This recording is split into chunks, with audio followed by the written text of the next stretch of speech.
Hello everybody, welcome back to another episode of the Pod is Cast. This episode I'll be talking about the Battle of Crecy in 1346. It's kind of the first noteworthy battle of the 100 Years' War, and it also establishes England as this kind of military force to be reckoned with. Now before I get into the actual battle, I've got to give a little bit of background on the 100 Years' War.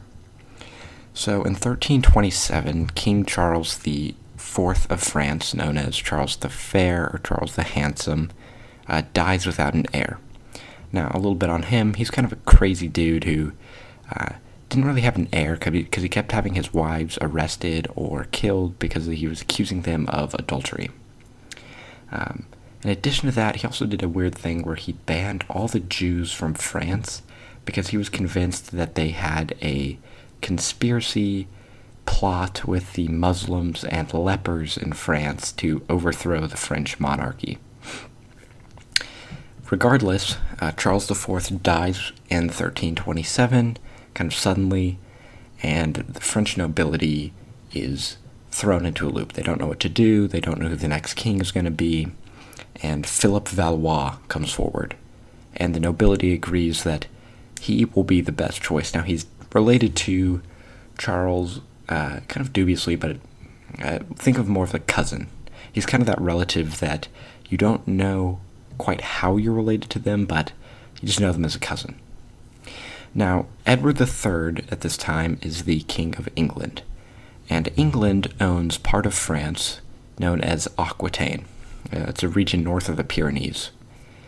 So the English actually have Aquitaine because Eleanor of Aquitaine married Henry II in the last century.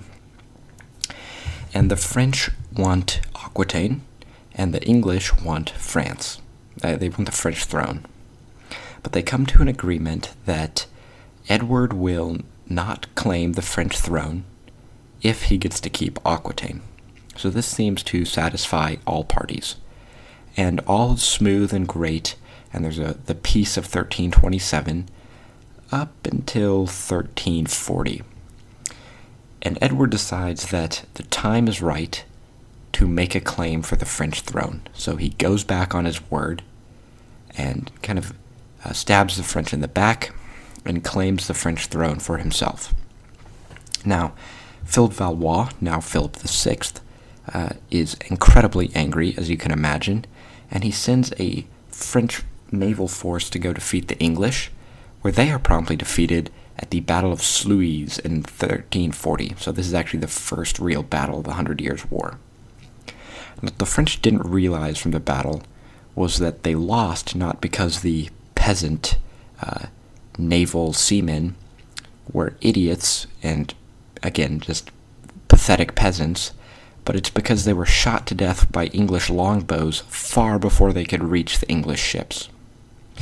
So the French at this time are actually a military powerhouse, which is kind of funny because when people think of France today, we kind of think of them, the joke is that they are a weak military, that they're cowards. But actually, since about the time of William the Conqueror, the French military had been seen as the most dominant in Europe.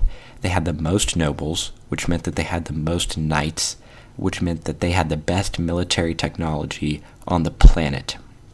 They were able to absolutely destroy any enemy that stood in their way. Now, what they didn't have was much infantry. Infantry was seen as beneath them, and this noble army really wanted nothing to do with the peasantry. They also didn't have many bowmen. They had crossbows that they could kind of hand out whenever they had to conscript a bunch of troops for whatever war they were in. But there was no real connection. They're not famed for their crossbows. They're famed for their knights. And what they would typically do is hire mercenary crossbowmen like from Italy or Eastern Europe or Germany. The English, on the other hand, are the total opposite.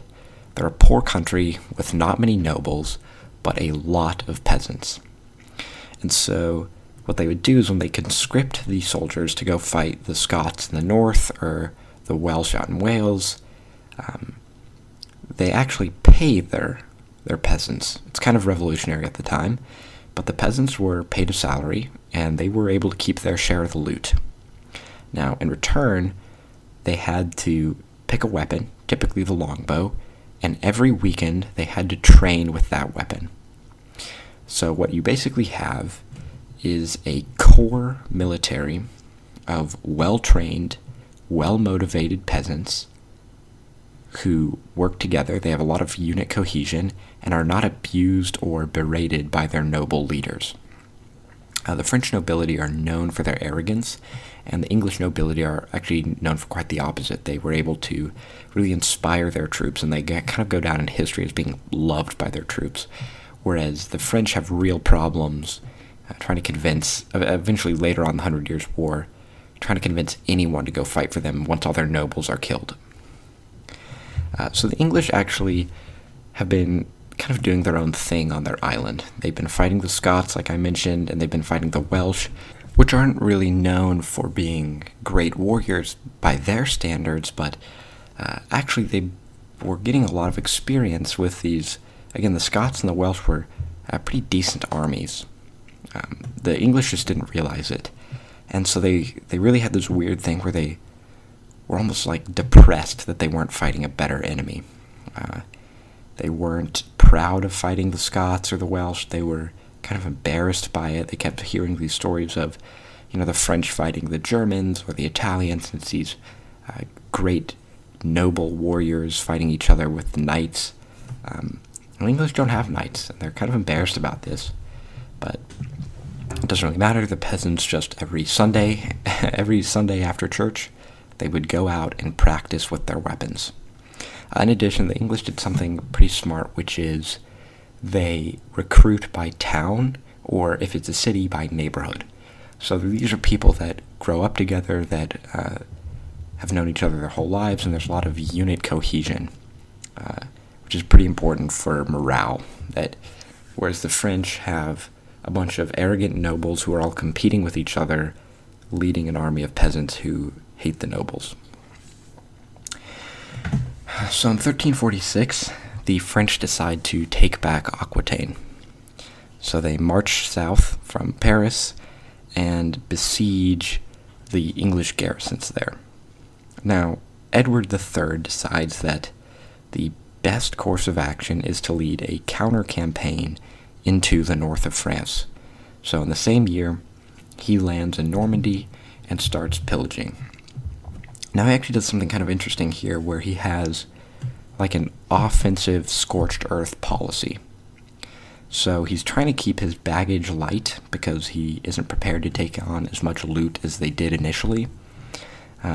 So they're just burning and raping and pillaging and razing everything as they go, which means that, in theory they should be traveling light, but it doesn't really work out, and they're kind of overweight, especially with their baggage trains that are now moving really slowly. Now, Edward also has someone else with him. So he has his 16-year-old son, who's Edward, later becomes Edward the Black Prince. He actually will earn that title at Crecy.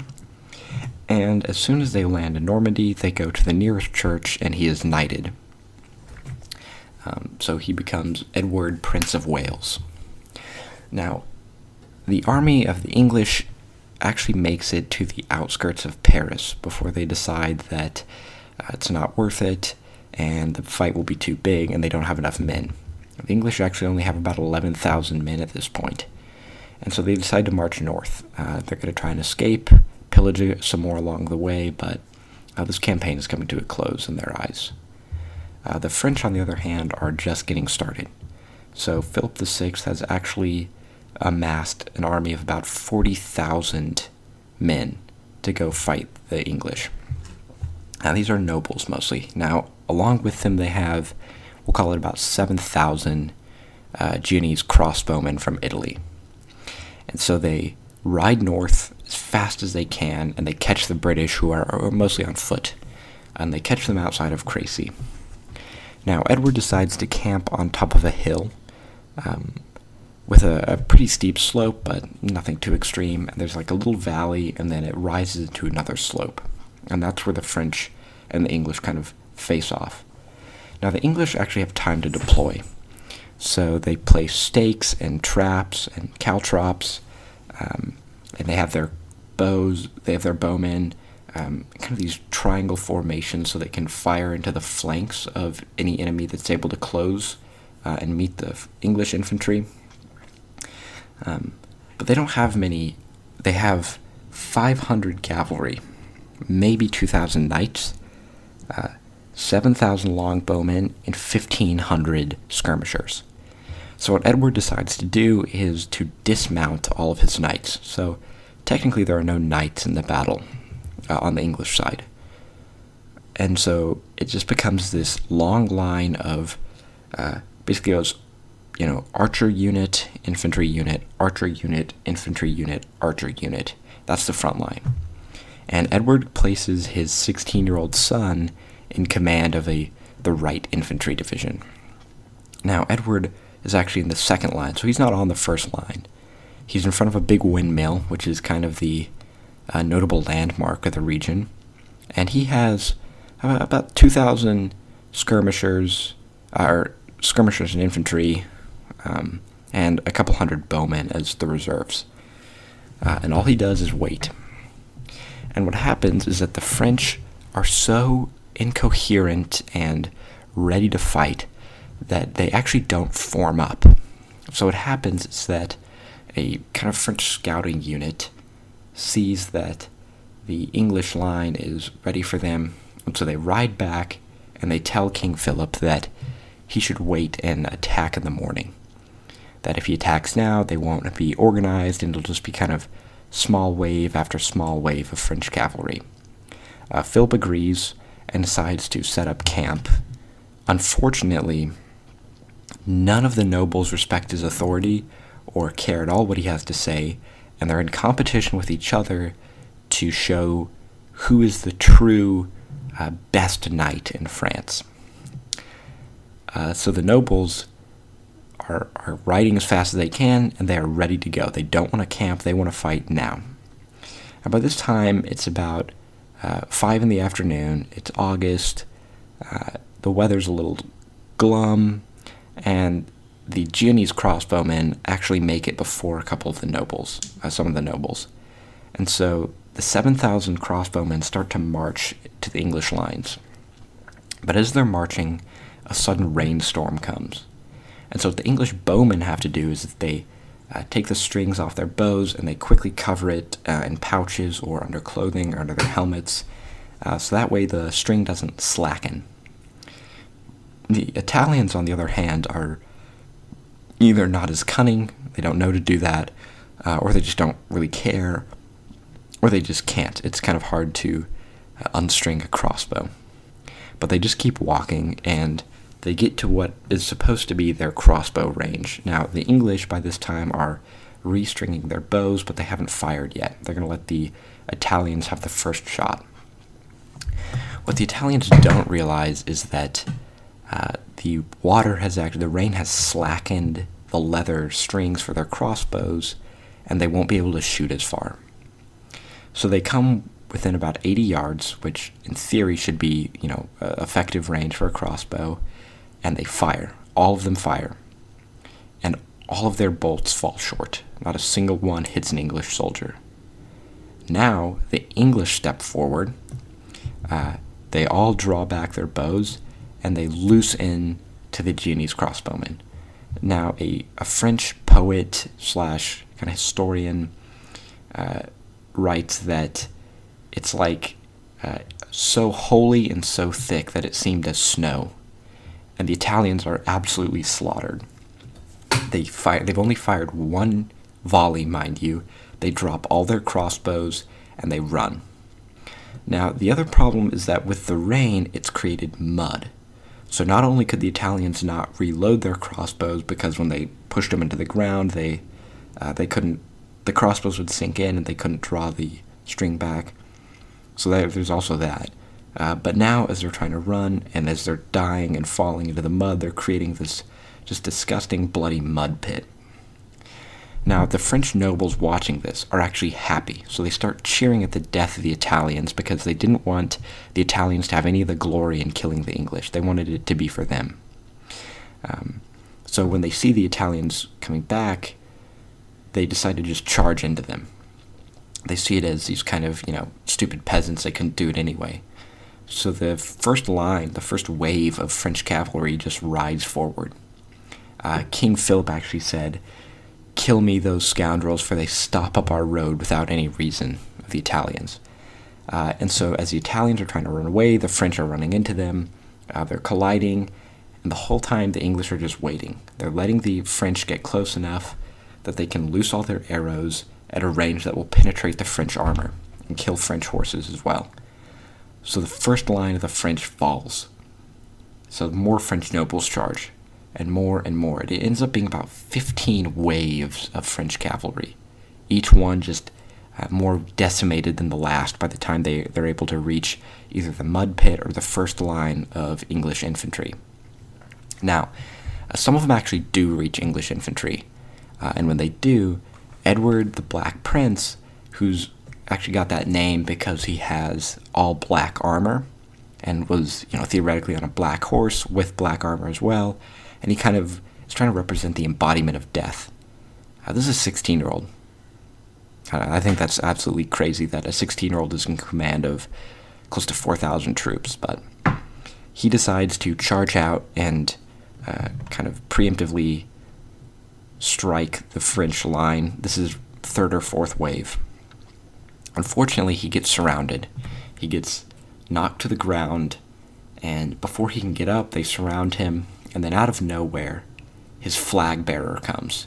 The flag bearer throws down the flag, so it looks like he's been killed and Edward has been killed, and he jumps in the middle of the French and fights him off long enough for the Black Prince to rise back up. They continue killing the French and fight their way back to the lines. Now, by the time he reaches his lines, a French cavalry division has actually broken through and engaged in this really, really heavy combat. So Edward III, the king, is convinced that his son is dead, but is totally stone-faced, apparently. He shows no emotion. And when a messenger comes from the Black Prince asking for reinforcements, Edward realizes that his son is alive, but he refuses to send reinforcements. What he does say, he turns to the messenger and kind of his entourage and says, "Let the boy win his spurs." Basically, let him earn being a knight. So no reinforcements are given, and the Black Prince, as a 16-year-old, beats off an entire wave of French cavalry. He actually beats off several. By the end of the battle, it's close to midnight. All the French nobles that are still alive have gotten out of there, and they just scatter. The casualties are insane. It's either 30,000 killed of 40,000, or 10,000 killed of 20,000. There's not really good estimates on how many there are, because the best way to go off of it is the payrolls. And if we go off the payrolls, there are 72,000 crossbowmen and 120,000 knights, which is absolutely ridiculous. The English actually have pretty good, it's between 11 and 13,000 men, so there's some pretty consistent numbers there. But it's safe to assume, we'll just say that there are about 30,000 Frenchmen. That's kind of the reasonable estimate. But most of them are killed. Not wounded, but killed. Because those that are wounded lay on the battlefield until morning. And that's when the English let their Welsh and Scot troops go out into the field and kill the remaining Frenchmen and take whatever loot they can. So that's actually how they get paid for this specific battle. Now what this does is, the French don't realize it, but this is the battle that spells the end of the era of knights. It shows that what's more effective than a wealthy knight who's paid for a heavy horse with armor, sword, shield, his own armor, can be quickly brought down by a illiterate, disgusting peasant with a longbow more effectively than he can by another knight. Unfortunately for the French, they don't really realize this for about another 100 years. And by that time, the age of gunpowder has kind of taken over. 150 years, we'll say. The age of gunpowder has taken over, and the era of the knight ends. But this is what kind of spells the end of it. Now, it also shows that the English, again, they didn't realize it at the time, But the English now know that they have the superior army, and this kind of emboldens them for the rest of the 100 Years' War. Ultimately leads to their downfall kind of at the end of it when they get defeated in some other battles like Orleans and Castilian, but for now they are the dominant military in Europe. They have just taken out the big dog. Ultimately, for the 100 Years' War, though, this doesn't really impact anything. It allows Edward to besiege Calais for about a year before he takes it, and then he goes back. But it does kind of establish this precedence that goes on for another 50 or so years of just complete and utter French incompetence and English dominance. The English casualties, by the way, are estimated to only be about 100.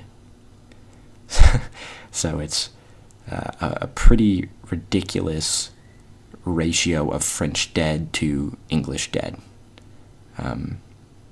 It's nuts. And it's also one that establishes the Black Prince as England's greatest soldier of this era. Unfortunately for him, he dies before he can take over the throne, and Richard II becomes King of England after him, so his younger brother. Now, one more actually notable event in this battle is the death of King John of Bohemia. So King John he's written as this old blind king who was a former king in Czechoslovakia who abandons it and kind of goes on as his life as a wandering knight, allying himself with whoever he deems so worthy. It turns out he was actually only about 50. He'd been blind since he was 40, already seen as an old man at that age. If that gives you any kind of indication for the fragility of life in this era. And he decides, kind of at the end of the battle, he's allied himself with the French, he's at Crecy, that he realizes the battle's lost, and he wants to go into the action. So he turns to his kind of a lieutenant and says, "Far be it that the King of Bohemia should run away. Instead, take me to the place where the noise of the battle is loudest. The Lord will be with us, nothing to fear. Just take good care of my son." And so they ride into the fray, and unsurprisingly, they're killed. And after the battle, while the Welsh and Scottish troops are pillaging and killing the rest of the French troops that are wounded on the battlefield, the Black Prince apparently finds the King of Bohemia's body. And with the body is the standard, so kind of his coat of arms. And he actually adopts that, and to this day it is the coat of arms for the Prince of Wales. And for the rest of his life, the Black Prince rides around with King John of Bohemia, the blind king's standard as his own. One last thing on the Black Prince. Even as the Prince of England, he dies of dysentery. So just how disgusting and kind of awful medieval life was. Even the kings are dying of this horrible, preventable disease. Anyway, thank you guys so much for listening. Sorry about the long hiatus since my last episode, but I hope you guys kind of enjoyed a different battle for a change, a medieval one, and tune into the next episode.